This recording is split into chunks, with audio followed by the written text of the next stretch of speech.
guys! Welcome back to my channel! So ito na nga guys, ang latest update sa ating Showbiz Chika channel. Ating tunghayan, Coco Martin at Julia Montes ay namataang muli sa compound ng ABS-CBN para sa Christmas Station ID recording. Well anyway, hindi man sila saktong nakita o lumabas na updates na picture or video, ay alam na dis na magkasama dahil isang araw at date ang ganap na recording. Hehe. Alam nyo naman sila ay mahalaga ang pribadong buhay nila at may tamang oras na sasabihin din nila ang tunay na score sa kanila. Kahit nakitang-kita ang malaking bato na engagement ring sa kamay ni Julia, ay hindi pa tahasang sinabi kung sino nagbigay. Ghost siguro, hehe. Pero at least, wag natin pangunahan, sa TV at sa movie at teleserye lang ang pwede at malalaman natin sa kanila. Sa pribadong buhay nila, kudos, hehe. At bumisita nga rin itong si Coco Martin sa North Cemetery sa puntod ni The King effigy para sa pag-alala sa 18th death anniversary nito.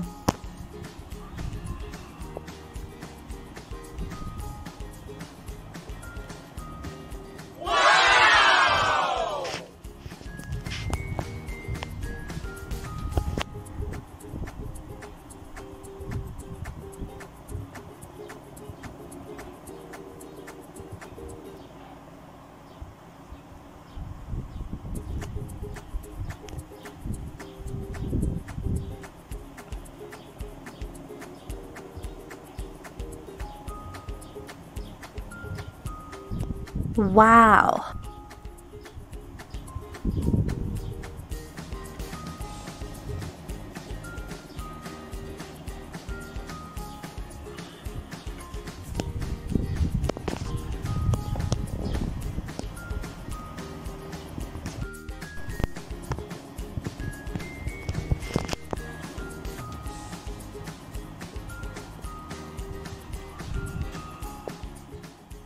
Magazine ng Cosmopolitan.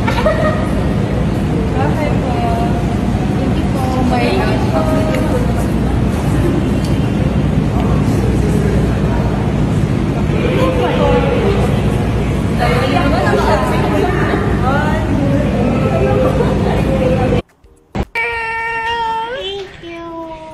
Ang sweet na visitor na may birthday. Happy totoo siya birthday. talaga yung pinunta ko dito. Kasi love you. Love you. Sexy you.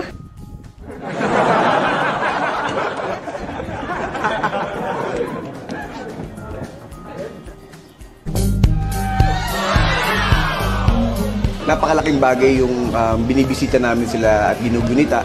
Ito na rin yung panahon para makapagpasalamat kami sa kanila. Humingi kami ng guidance kay FPJ, kay Lola Susan.